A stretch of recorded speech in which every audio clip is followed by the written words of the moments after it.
I think there's only four of us in here, right? Yeah. Awesome. Okay. Should I introduce myself? Yeah, and maybe Sure. and the project as well. I think, just like a whole history of what this is about would be helpful. Okay. I was hoping Mark would be here to do that. But I can give a very brief overview of that. I touch on it in the presentation, but Okay. my name is Salman Rana. I've been involved in the hip hop community in Toronto for quite a long time. I was part of a collective called The Circle with Cardinal Official and Socrates and Chopper and those guys. Um, as an MC, not as a graph writer, but as a student of the culture, um, and ended up becoming very interested in academic pursuits. Went to law school and then ended up going to grad school to pursue graduate work in law, but thinking more about culture and normativity in and around hip hop, and not necessarily um, kind of sort of practical traditional law. But since then, I've established a small practice working with mostly musicians, but also um, uh, working with other creatives in the community on a smaller scale, but hoping to sort of branch out and be of assistance to community organizations that are working in and around the visual arts spaces and other creative industries. So Mark and I work closely. I've been working with him on his North Side hip hop project with respect to archiving Canadian hip hop history and also like more contemporary um, uh, things that are happening throughout the country. And also on the most current iteration of the project, which would be the D&D project, the Data and Development Project, which is establishing a blockchain registry for graffiti writers in particular, but hopefully we can expand it to other uh, creative members within the hip hop community, but really to sort of establish a decentralized kind of registry where uh, graffiti writers themselves can control the means and methods in which their data is utilized online, but also um, have an awareness and a sense of their work and where their work is, and be able to kind of govern it and protect it from exploitation, and be able to do with it as they please. And if they want to enter into sort of the market space to commission work, they can do that. But if they want to remain anonymous and sort of true to the true sort of cultural roots of the art form, they can do that too, and also participate within the community online, and that community can be there as a resource to ensure that their work is protected as well, and not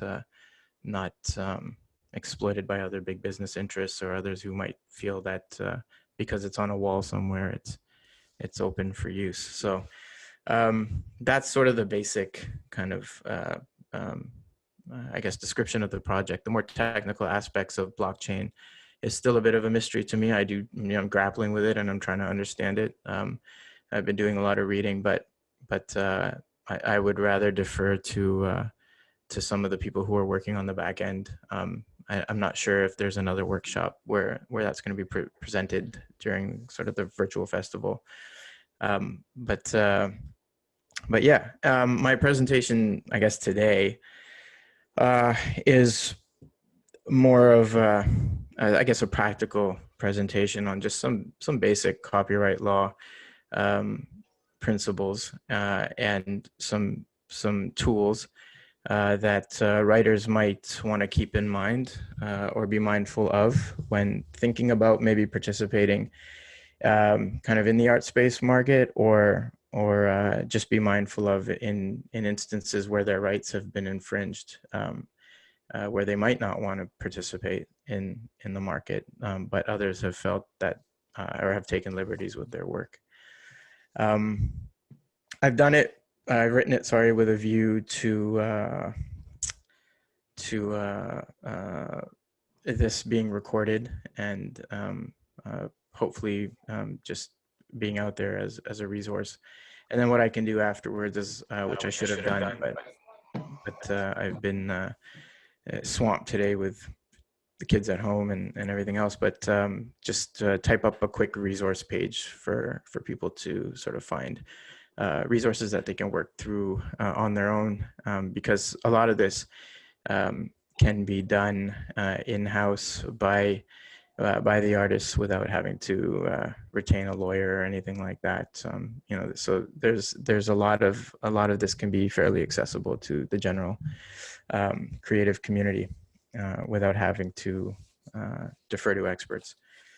So I have slides. I'm gonna try to figure out how to do this. Um, and then this is, it's about 20 minutes. I'll work through it, and then if we want to have a discussion, we can. We can move on. Now I need some help here. What am I to do? I know I can. Okay, I see a button that says share screen. Oh, host disabled attendee screen sharing. Uh-oh. Uh, Oh no. Wait, I think I can actually make you a host. okay. Yeah, so I just made you. Still says disabled. Oh, now it says you are now a host. You're the host, so you should be able to do it now. Yep. Okay. So, all right. Give me a second, and I will move these screens over.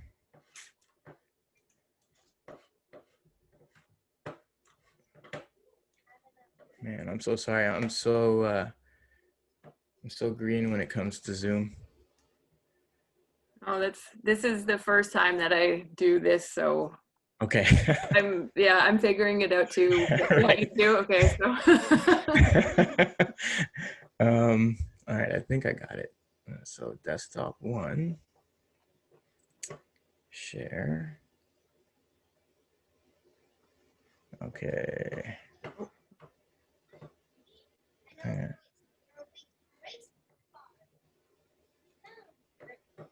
Can you guys see that? yeah. The slides? Okay, cool. Um, all right. So again, not entirely sure how to run a workshop over Zoom.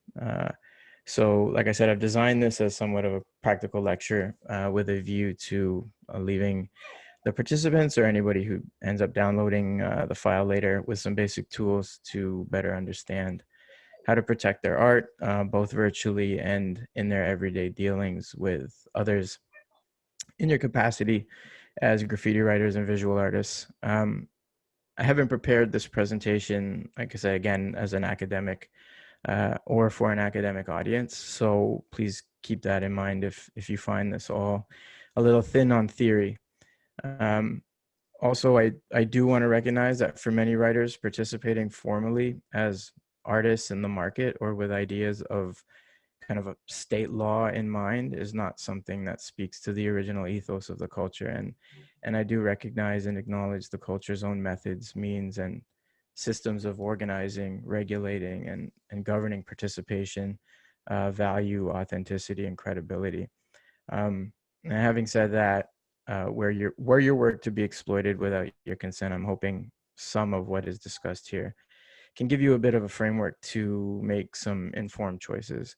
And as a disclaimer, I have to say that nothing in this talk should be interpreted or taken strictly as legal advice. And should you need legal advice, I strongly suggest that you seek the advice of a lawyer of your choice. I have to say that according to the rules that govern the profession. Sorry, it's really dry. It's kind of a drag. I mean, subject matter is pretty dry too, so I apologize in advance. Copyright, in practical terms, is not the most exciting thing to discuss. But as it flows through the works and kind of, I guess, empowers and enfranchises artists in that sense, it's very interesting. So um, there are 4 points that I'd like to cover in this short talk today. Um, One is a basic understanding of what copyright entails and what it doesn't entail, with a view to um, uh, you as graffiti writers. Two, licensing frameworks which can govern the lawful use of copyrighted materials and also avoid having others infringing on your copyright. Three, briefly, a brief discussion about metadata and its importance to governing your own copyright online and securing your interests in your works as the technology continues to advance. And four, again, a very short reference to blockchain technology as an emerging means to classify, store, and establish your copyright in a user-driven database to protect visual art. Now, copyright. This is a definition sort of culled from various provisions of the Copyright Act, which is the legislation that governs the right in Canada. I'm focusing almost solely on Canada. There are some similarities, but also some differences between the American legislation and other global legislation. But in Canada, we have signed a number of international treaties, which creates sort of partnering rights that can exist in other places as well. So, I mean, just briefly, the definition that I've put together here says copyright means the right to copy. You, as the author of a creative work, have the sole right to produce or reproduce a work or a substantial part of it in any form. If your work is unpublished, copyright includes the right to publish the work or any substantial part of it, and it must be original and fixed in a tangible form and demonstrates a modicum of talent and judgment. So, for example, if you doodle something just at a dinner party on a napkin, it is a creative work, and your copyright subsists in that creative work, whether you choose to exploit it or not. And were somebody to take that or find it and take it, and you were able to demonstrate that you were the originating author, you could have an infringement case where they to try to exploit that without your consent. Um, so, understanding copyright, firstly, it's important to understand that it subsists in creative works, whether or not those works make money or are in the marketplace. Written works, musical scores, computer programs, visual arts, and so on are all considered creative works and are protected under Canadian law. The Copyright Act of Canada prohibits others from copying your work without your consent. Specifically for visual artists, this right applies to all original works, such as paintings, drawings, maps, photographs, sculptures, and so on, where the author is a resident of Canada or any other treaty country. Um, and incidentally, if you produce a work in one of these treaty countries, your copyright is still protected. So we understand now that copyright subsists automatically in your creative work, and that the legislation provides a framework for protection. In instances where your work is commissioned, registering your work with the Canadian Intellectual Property Office is also a formal way to produce evidence of authorship and ownership, and is a simple process involving a minimal registration fee. All that is required is basic information about ownership and authorship, because sometimes ownership and authorship are not the same, are not the same people. The type of work and a description of the work, among some other details, you would also want to register.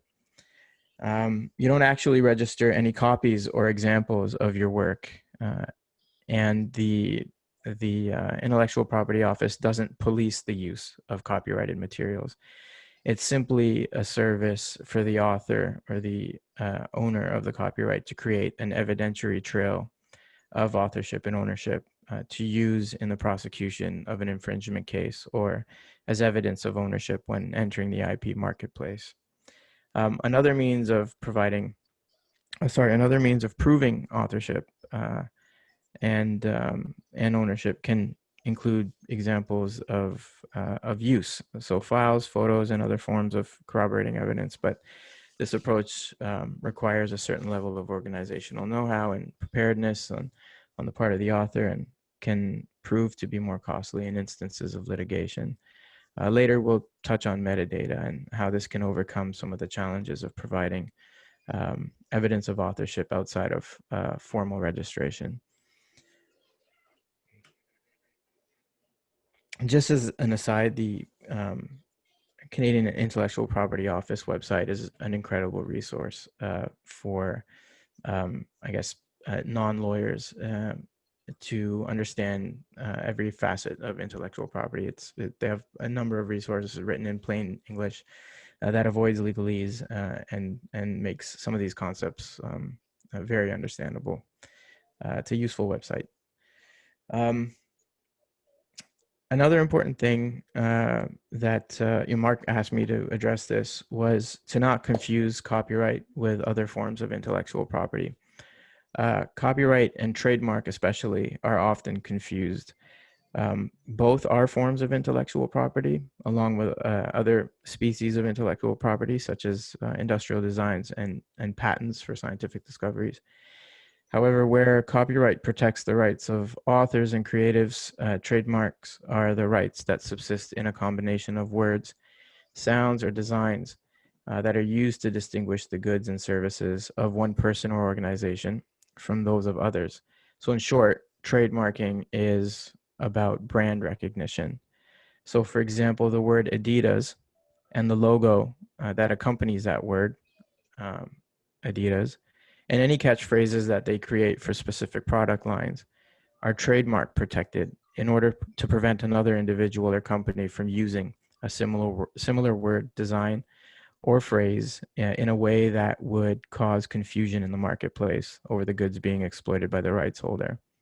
However, like other forms of intellectual property, including copyright, trademarks can be monetized and subject to licensing agreements. So these are examples of trademarks where,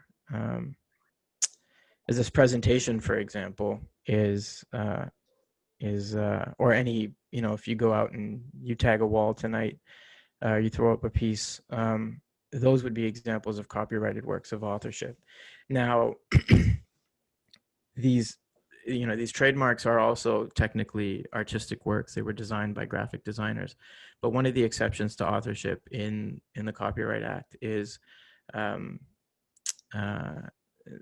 authorship in the course of employment. So if you were hired by somebody to design this logo, you would forego your authorship, and the company would actually technically be considered the author and the owner of the copyright that would subsist and eventually be registered as a trademark.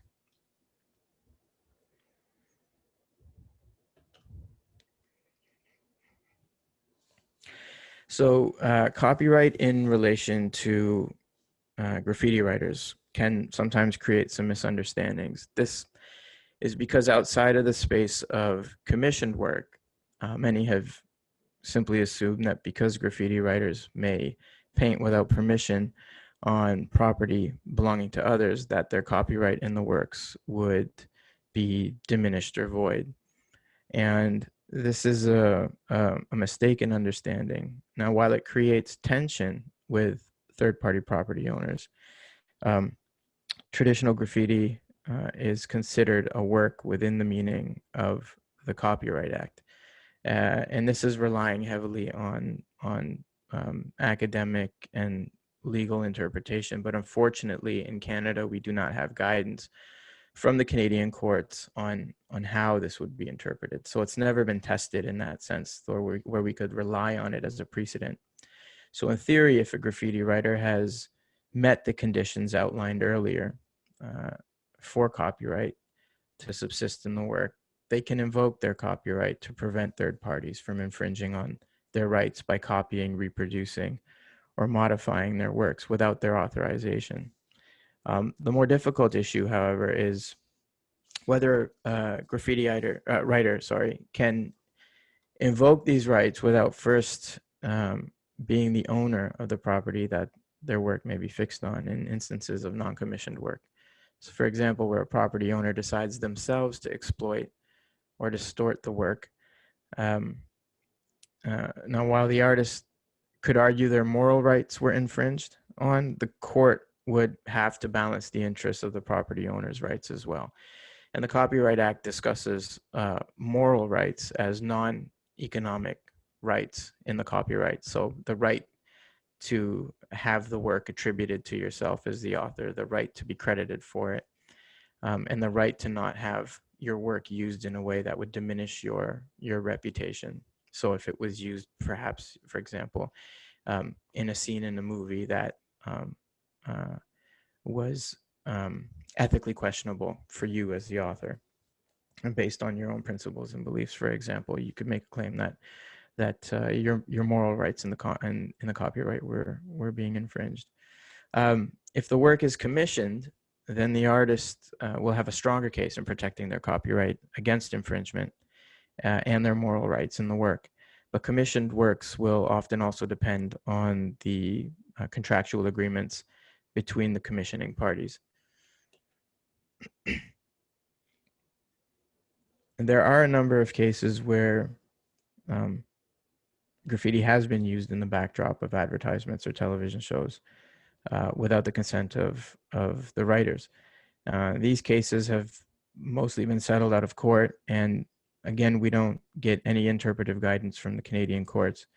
But it's not far-fetched to assume that provided all the grounds outlined in the Copyright Act have been met, and the infringing party does not meet any of the exceptions to the rules, for example, fair dealing, or a work commissioned in the course of employment, or a crown corporation commissioning the work. If they don't meet any of these defenses, a graffiti writer could demonstrate infringement. Attempts to raise the illegality of the work have seemingly been unsuccessful because most of the defendants have settled out of court. And that would suggest that their lawyers in the US and for the instance in Canada that I have here on the slide, probably believe that it would have been a risky endeavor to argue that illegality should somehow diminish the artist's copyright in their work. A U.S.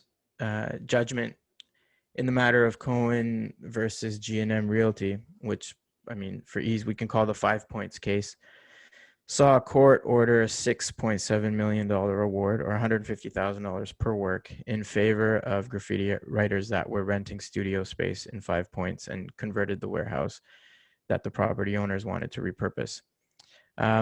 Even though the works were not commissioned, the U.S. court, relying on an American piece of legislation titled the Visual Artists' Rights Act of 1990, of which we don't have an analog in Canada, ruled that the artist's work were legitimate and important pieces of work. The artist had sought an injunction under the act to prevent the demolition of the building. But before the injunction could be ordered, the property owners whitewashed the artwork from the walls. And this was the first case in U.S. law where a court interpreted the work of how they referred to graffiti artists as exterior aerosol artists. This is the first time they interpreted the work of such artists as a work protectable under the law. And using the Visual Artists' Rights Act, which codified the right to the integrity of the art, including the right to prevent any destruction of a work of recognized stature, the court ordered the maximum statutory damages for the works destroyed. A really progressive decision. The Copyright Act in Canada doesn't touch on the issue of or question of destruction, but making an argument against infringement under non-economic moral rights grounds could be a possible strategy where an artist attempts to prevent a third party in ownership of the fixed property from destroying it. And it would be interesting to see how persuasive as an interpretive guide the US-based 5 Points decision could be on a Canadian court.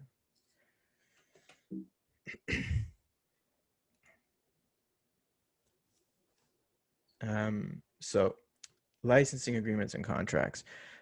With some graffiti artists choosing to participate in the art market, one important way of avoiding infringement issues is to better understand licensing agreements, whether undertaking commissioned work, selling a piece, or participating with other artists to produce joint projects that may or may not be exploited commercially by the artists or by other interested parties. In short, licensing agreements are contracts where the author signs, rents, or sells their interests in their copyright for some kind of consideration, whether monetary or otherwise. The definition I have on the slide kind of speaks to intellectual property generally, um, and applies to copyright as well. Historically, licensing agreements and the strict interpretation of permissible uses in the legislation stifled cultural productions and cultural innovations, particularly where creatives had assigned rights to large multinationals, for example, in music record labels or in visual arts, large galleries. Um, Technology and more creative approaches to licensing agreements have seen the the rise of the idea of smart contracts premised on new models of licensing that are principled on an ethic of sharing and collaboration. Traditional copyright licensing models operated under an all rights reserved model, which required the negotiation of specific rights in instances of licensing agreements between the licensor and the licensee. This is a long, expensive process, and uh, secured the corporate market's bargaining power over cultural productions in the public space because they had the resources to negotiate stronger terms, whereas oftentimes artists will enter into these negotiations with very limited to no representation. Um, New innovative ideas around standard form licensing agreements emerged in the tech space to help facilitate innovation in public space and non-commercial uses. Creative Commons, very popular, has created a series of branded free-to-use public licenses that creatives can use when collaborating with others. These are customizable, they reduce costs and promote collaboration and innovation across a wide spectrum of disciplines. Wikipedia, for example, relies on a Creative Commons agreement, and a number of other user-based services offer the option to license work under the agreement. For example, YouTube or Flickr and many others. Copyleft, as a more radical approach, adopts the Creative Commons um, principle of share alike license conditions and mandates it as the driving ethic behind copyleft licenses. Essentially, a copyleft license allows users and authors alike to freely distribute and modify intellectual property under the condition that the same rights be preserved in any derivative work, relying on that original form of intellectual property.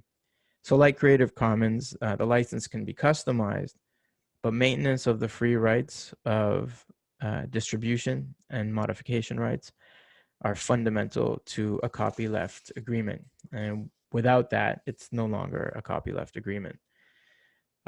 You can work provisions from these agreements into customized licensing agreements that you may find yourself drafting for your own commissioned work. And in all of these, you can include stopgaps that would prevent the commercial exploitation of your work without your consent. These here I've listed some agreement types that you may want to keep in mind, and there are others. So everyone is free to email me with any questions, and I can even provide examples of these agreements. In your dealings, you have to put things into writing. These agreements are amendable, and you can shape them to honor Creative Commons or copyleft agreements if you find yourself sort of theoretically and politically inclined towards one of those two licensing principles.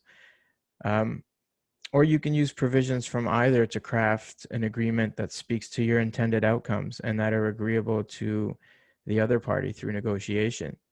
These are important to keep in mind of because while this aspect of the process may stifle the free flow of your own creativity as an artist, those who you may be working with could very well be deeply acquainted with the business side of things and institutional requirements, and they can use that to their advantage and to your disadvantage. Again, this is only for graffiti writers who want to willingly participate. Of course, the culture has its own means and methods of regulating the production of the art and governing those creative spaces in ways that, I acknowledge that formal law and formal agreements may not properly address.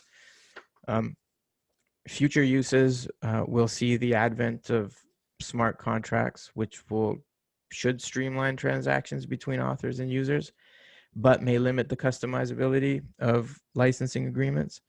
The important takeaway with respect to licensing models, I would say, is that you should feel confident enough to negotiate your interests.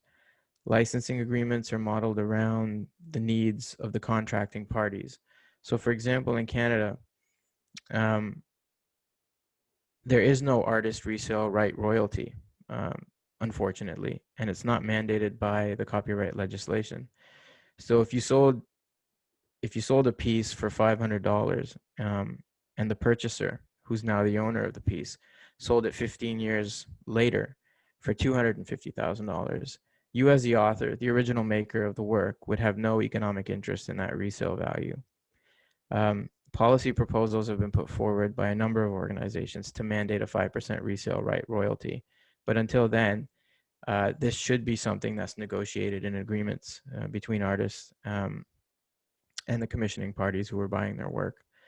Um, this becomes very important in online spaces where the exposure and free flow of visual work is limitless on a global scale.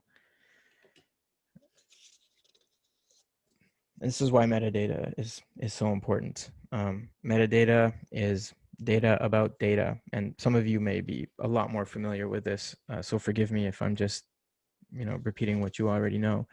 But it's what secures what we call provenance in online spaces and places, and makes a work discoverable, properly classified, and accounted for. It provides essential information about authorship, about ownership, about rights assignments, descriptions about the work, database locations, dates, places of origin, um, other descriptions and bios about the people who participated in the work. It's endless. I mean, with music, for example, with kind of sort of the diminishing market of physical records now, you can include liner notes and artistic work and other things that people might be missing out on within the metadata, and it's there to discover. So the possibilities are somewhat endless, but metadata is incredibly important with respect to structuring your data, because unstructured metadata is useless. So structuring your data is important, and not just in terms of value, but in terms of protecting your work. Even if, as an artist, you choose not to enter the marketplace and even remain anonymous or behind your tag, projects like the D&D project, the digital platform and blockchain designed to support hip hop organizations and artists in Canada, can serve as a digital space in which the community governs and regulates the use of cultural productions by corporate outsiders and third parties. In the previously mentioned graffiti infringement cases, it was often other graffiti artists who caught the infringement and notified the original writer through community channels and networks not accessible by others. Provided that the metadata framework is strong, uniform, and accessible, writers can share their work on a blockchain, which captures the metadata, timestamps it into a ledger, and the ledger would serve as a decentralized registry outside the scope of a state institution, for example, like the Canadian Intellectual Property Office. But it's equally valuable as a source of evidence.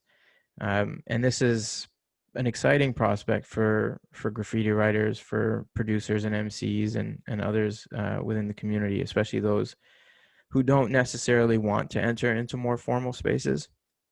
Their works can still be protected from exploitation. Sorry, And can I jump in for 1 second? yeah. Mark is in the waiting room, and since I made you the host, you have to let him in. Oh, are you kidding me? All right, I'm done. So yeah. That was my last point. My last point was that their works can, still be protected from exploitation, and the community of writers will have access to a tool that doesn't compromise their own commitments to the culture. Um, I didn't see that. Sorry. Let me admit him. That's the hey Mark.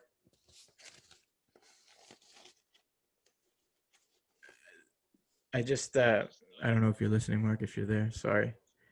Because I was made the admin, so I could use the screen option. I All good. failed. All I good. I failed to see that you were coming in, but I just wrapped up the talk. Oh. Okay. But I'm glad you're here because I probably did not do D&D justice. So Oh, that's okay. We just needed to chat with some people. What did the numbers look like? it's just a couple of us here hanging out. Yeah. Oh, okay.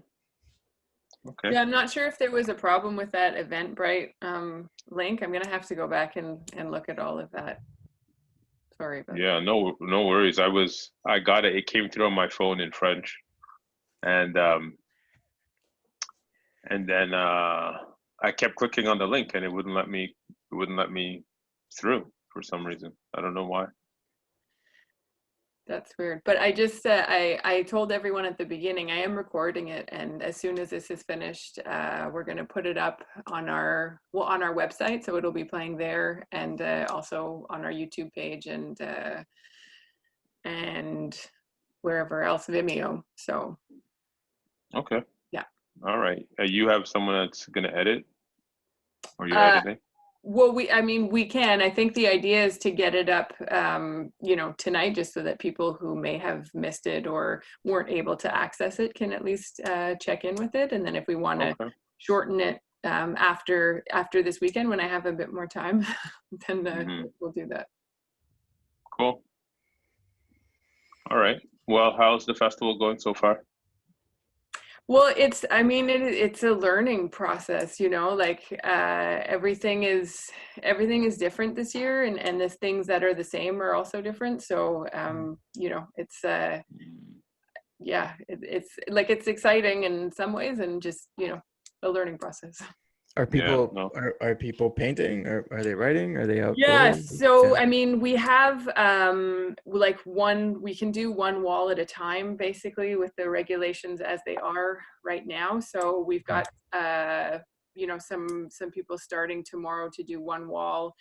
And then once we do a few bigger walls, then we'll be able to get like individual writers to do smaller panels. So basically, like at this point, it looks like people are going to be painting until October potentially as part of Wow. Under Pressure, which is like in some ways it's great, Yeah. because it Yeah. means we get to celebrate all year long, but it's Yeah. definitely not the festival as, Yeah. as we are used to it. So yeah. No ciphers, no battles, none of that. No, well, I mean, the the dance battles are still happening because they're doing them in a park, Okay.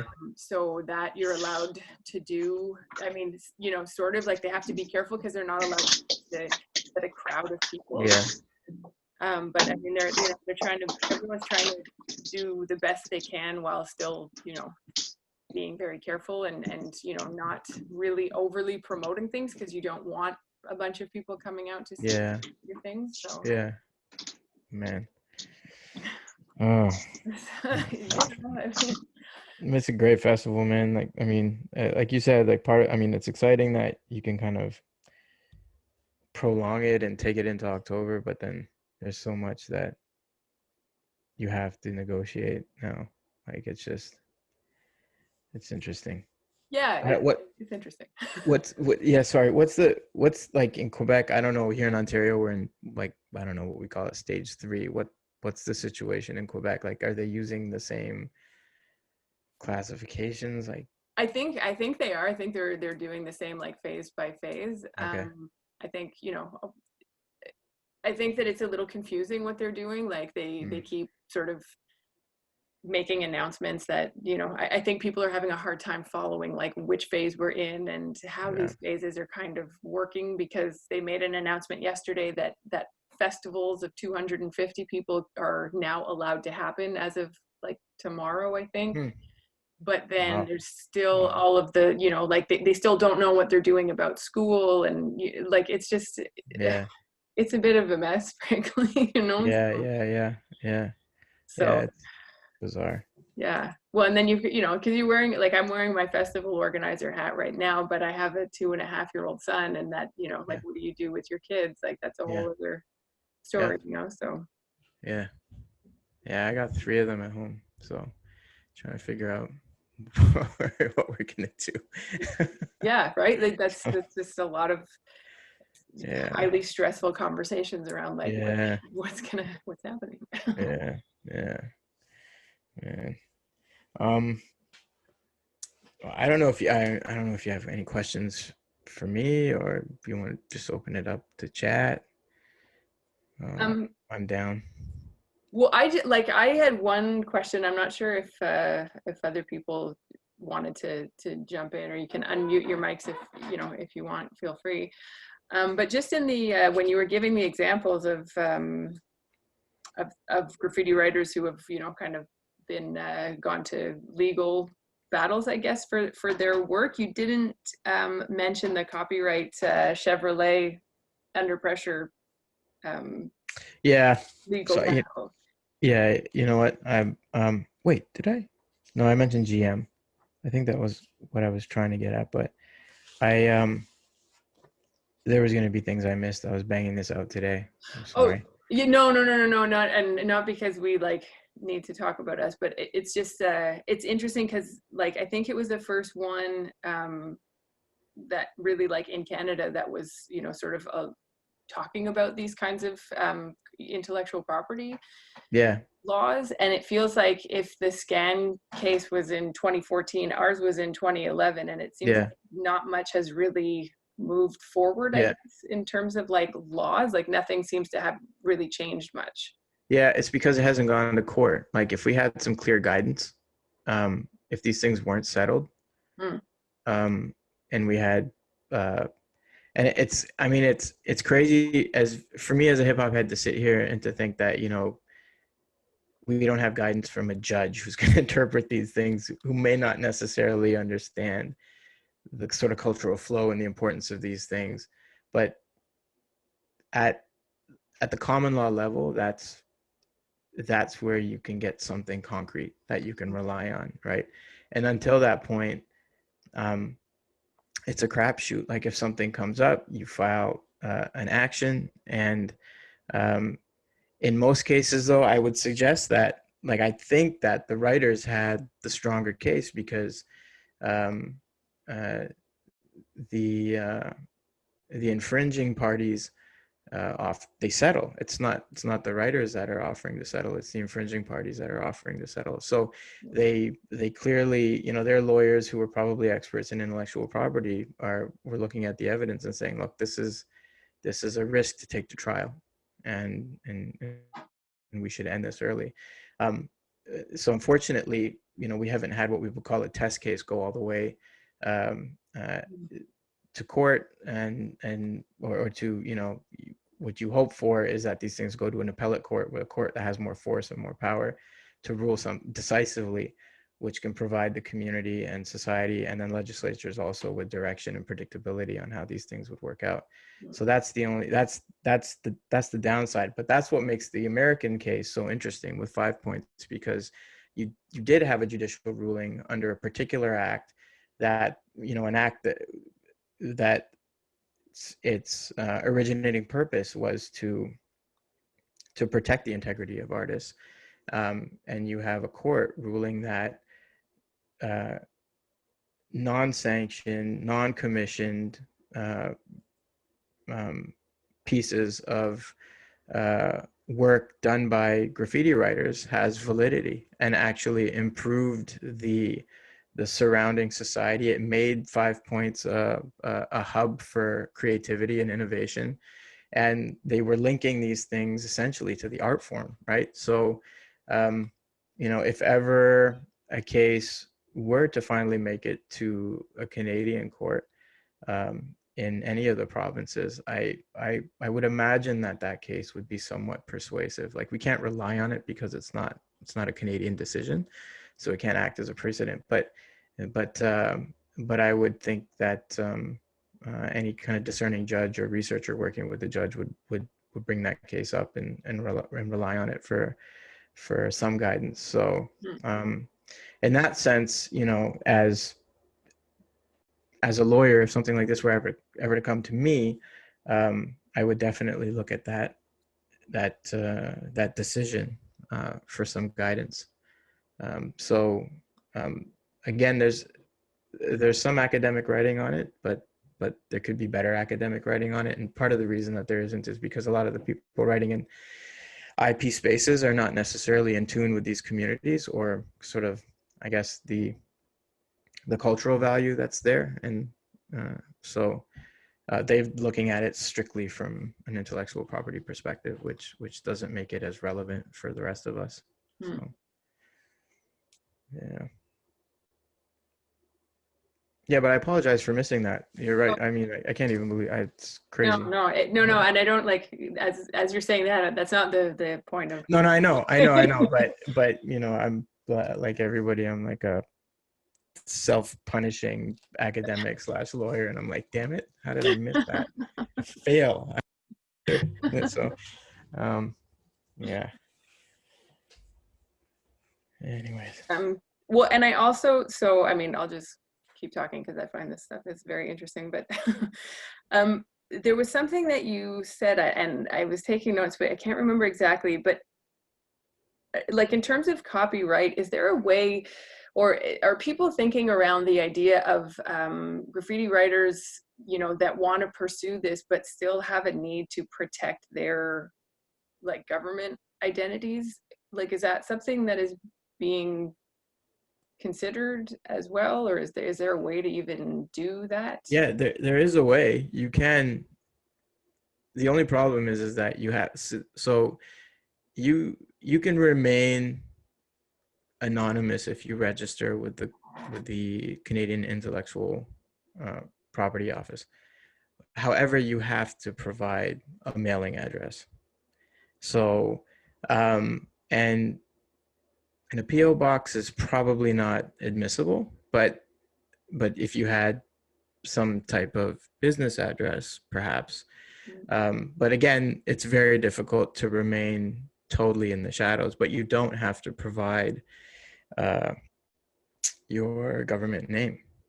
So you could register under, for example, an artist name, or even, I'm assuming, your tag name. I haven't done one, and I was thinking, actually, while I was working on this presentation, to just do one, just to see what the process is like, were I to be a writer or an artist, or someone that doesn't want to be identified. How would that process go? And then I could speak to it a little better. And I've done that with trademark registrations, just to see what the limitations are. So I might just do that. But I know for a fact that you can remain anonymous, but you have to provide a mailing address of some sort.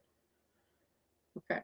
And that's to register, but once you get into, like, a legal process, is it still possible, or?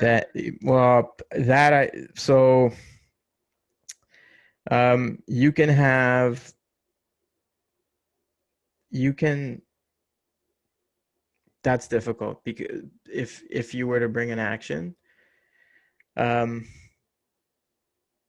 I would have to do some research on that. My thinking around that is that you could have legal representation represent your interests without you revealing yourself. But I think that may be a bit of a stretch, but not totally impossible. That's a good question. That's a really good question. Okay. But I'll look that up and I'll let you know. Okay, thanks. Yep. There's another question. Sorry, man. I never got your name. I apologize. Hey, it's Mark Peters here. What's up? Mark. Hey, nothing much, man. Good. How you Yeah, doing? thank you, man.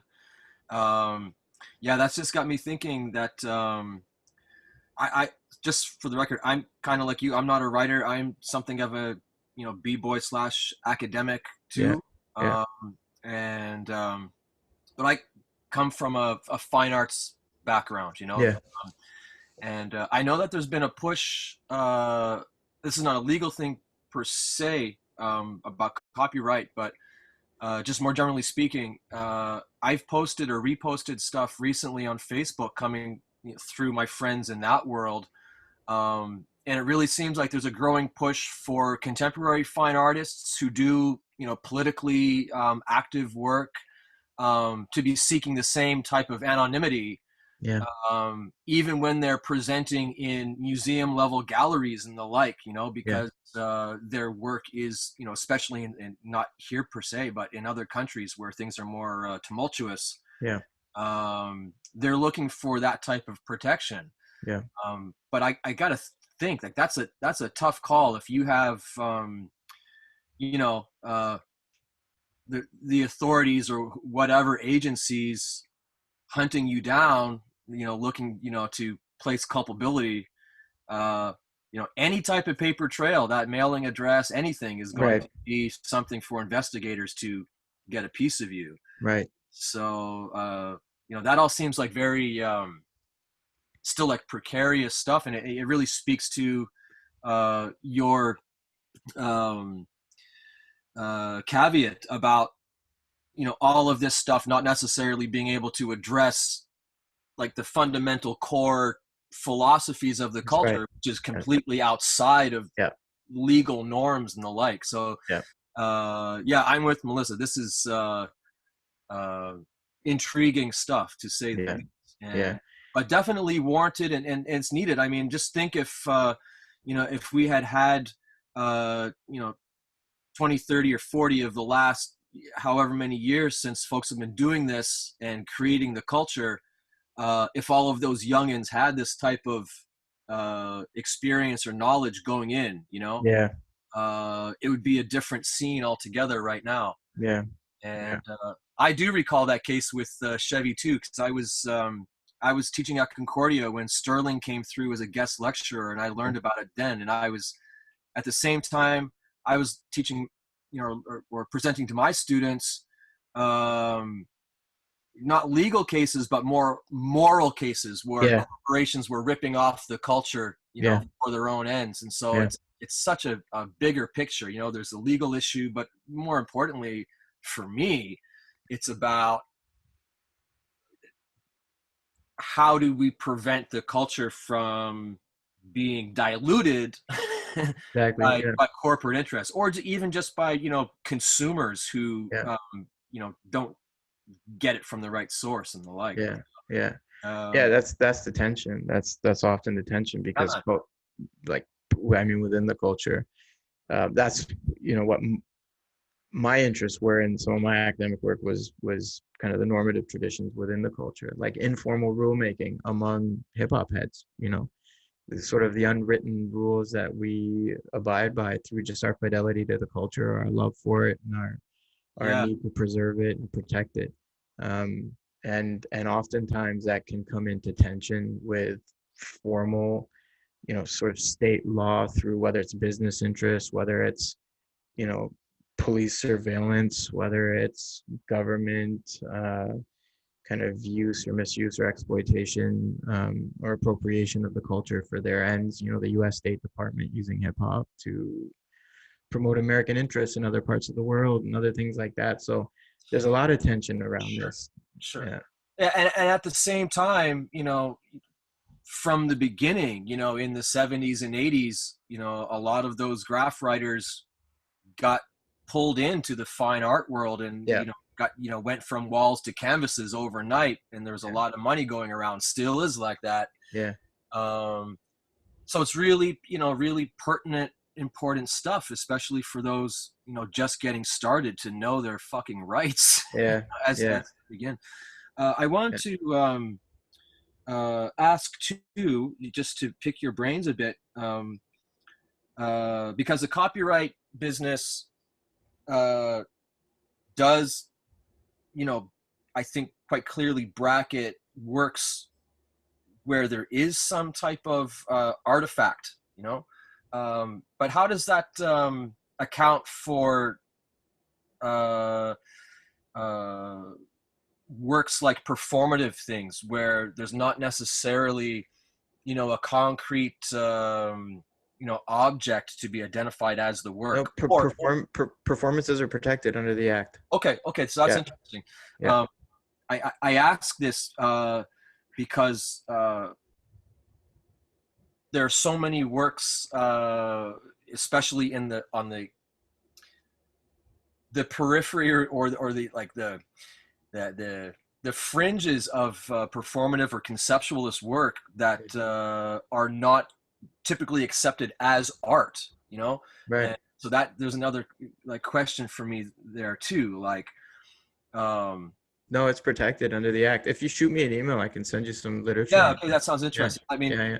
I think of like just weird stuff, a favorite mentor of mine happened to have just won the Governor General's Award, an Wow. elder conceptualist artist, would do things like go to the bar, drink a lot of beer, go down the street, stand in front of a government building, and just allow himself to piss his pants, Mm. For half an hour or whatever Right. while he's being recorded. I guess Right. the video document serves in that case as the copyrightable material. But again, like my brain always leaps to a broader like moral issue about what it is that we accept in society as art and where we place the value. And like ultimately for me, I think that's where the push needs to be. I mean, the legal aspect is always a help, right? If we can get that concretized Yeah. and made accessible, I think is the key.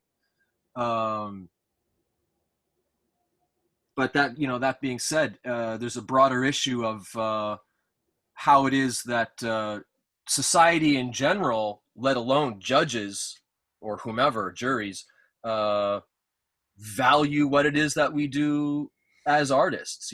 Yeah. I mean, the thing with like performance art is protected under the act, but the thing is like a lot of art is not going to be monetized, right? So but where copyright becomes important is if somebody tries to monetize that art against your right. sorry, without your consent. And where some industrious business person might look at something that seems obscure or avant-garde and where the artist had no intention to monetize and then take or copy and have somebody else perform it or something of that sort. Yeah. And try to monetize it. And then that's where that right that subsists in the original work becomes very important in your ability to show and claim evidence to protect it, and not necessarily to earn or to exploit it monetarily, but just to prevent somebody else from using it, or and protecting your moral rights as well as the original author, and ensuring that your artistic creation isn't used for something that you don't believe in. So it's but I could definitely send you literature on that stuff if you're interested. Yeah, for real. Yeah. Thank you.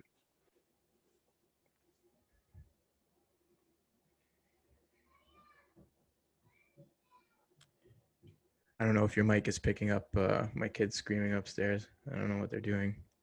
I left a 10 and a 8-year-old temporarily in charge of a 1.5-year-old. It could be a mess. I'm a papa too. It gets easier, guys. When is that happens?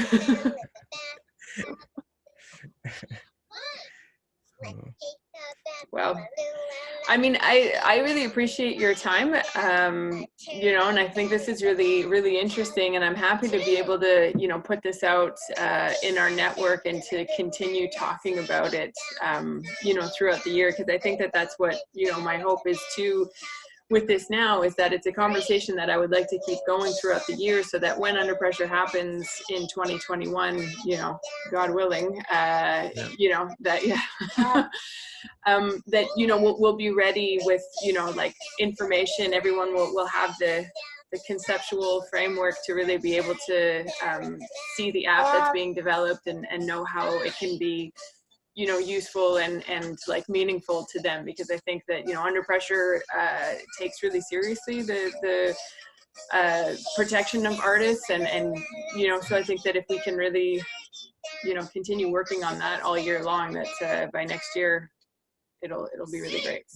Yeah, I just recently started the practice as I became yeah, I was in doctoral limbo since my supervisor ran and got elected for office and is now the justice minister of the country, David Lametti from Montreal. Yeah, he's in our riding, and Sterling, who is also my partner, and his Yeah. father. That's they know each other quite well. So yeah, he's at Yeah, Midtown, right? yeah, you can tell him that I spoke at your event. I He was will. my doctoral supervisor, and I feel terrible that I haven't finished and may never finish, but I still hold hope that I will finish one day.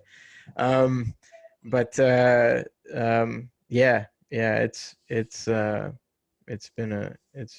been a crazy run. But because of that, I've set up this small practice. It's been really good. I've been doing work with Mark, which has been really interesting. But I'd love, over the course of the next year, if you guys would like I could draft up kind of basic standard form agreements that the community can use as templates, like just to build off of. Yeah. For That's part of the plan, right? Yeah.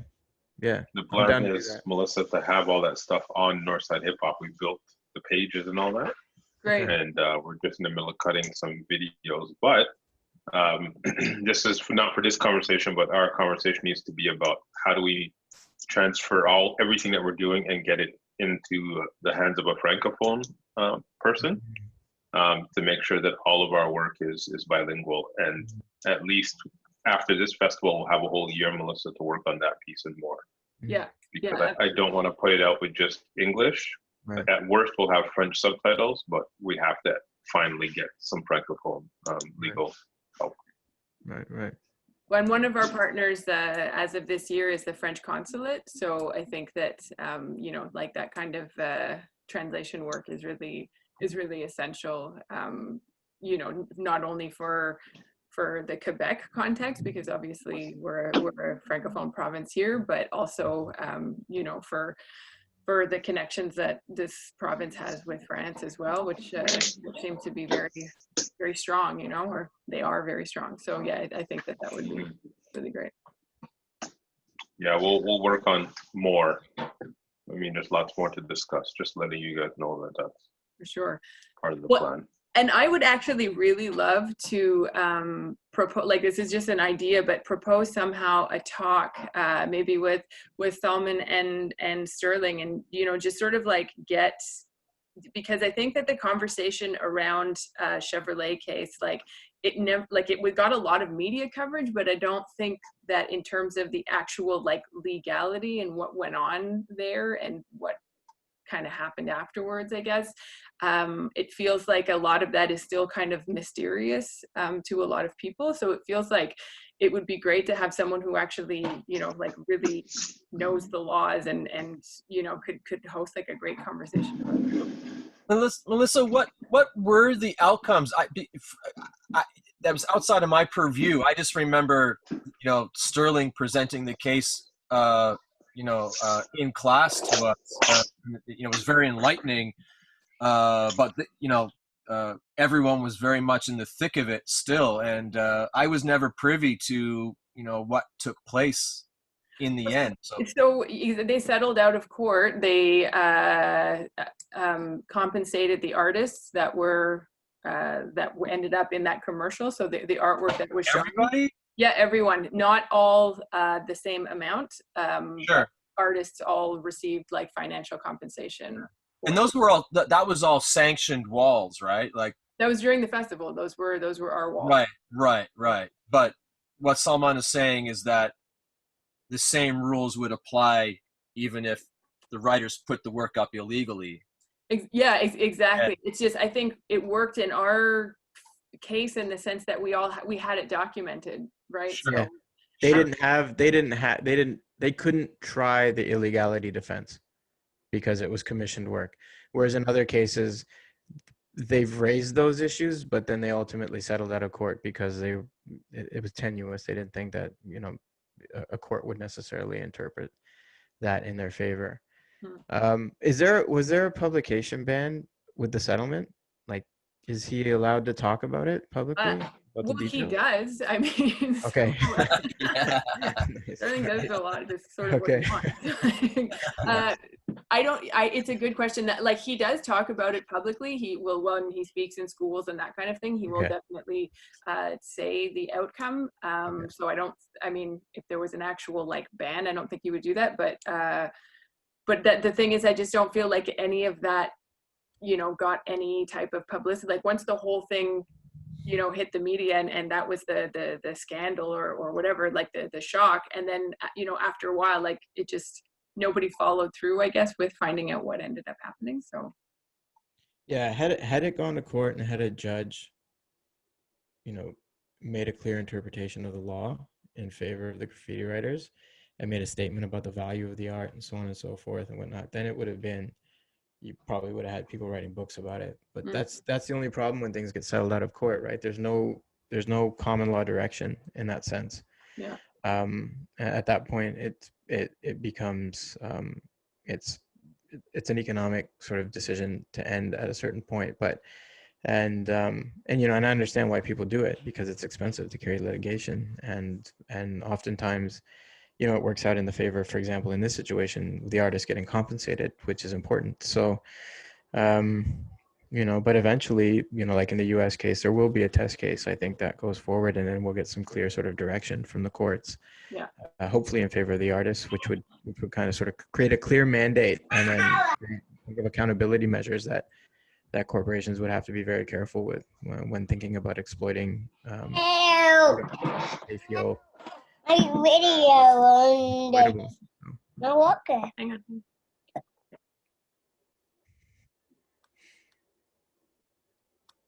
I just want to say too that this to me seems all very empowering, and I think that especially for the younger set, all those would-be emerging artists and all those kids who are picking up cans for the first time, that their outlook about what life holds might be a little different if they knew that they had these rights going into the game, so to speak, and that it'll be fantastic to have the resources available at Northside or elsewhere at their disposal. I'm just thinking, perhaps what is the best means to get the knowledge disseminated widely, so that every kid who, goes to Canadian Tire and steals a can off the shelf knows that comes hand in hand with those rights. Like, in my mind, it should be like cigarettes. There should be a warning right on every can, it's yours, to do what you want with. And I just think perhaps that could really change the game on having this stuff concretized in a single place. And big up Northside, like all of you, and what's up, Mark? It's nice to see you again. Shout out. So respect. In a couple of years. Yeah, man. Respect. And so keep up the good work, man. Thank you, all of y'all. We will. You're giving me ideas on a possible shirt collaboration for next year, Melissa. Just some spray cans with some real instructions on there, and make it a design challenge or something. Because this is the most difficult part, is not creating something to service folks.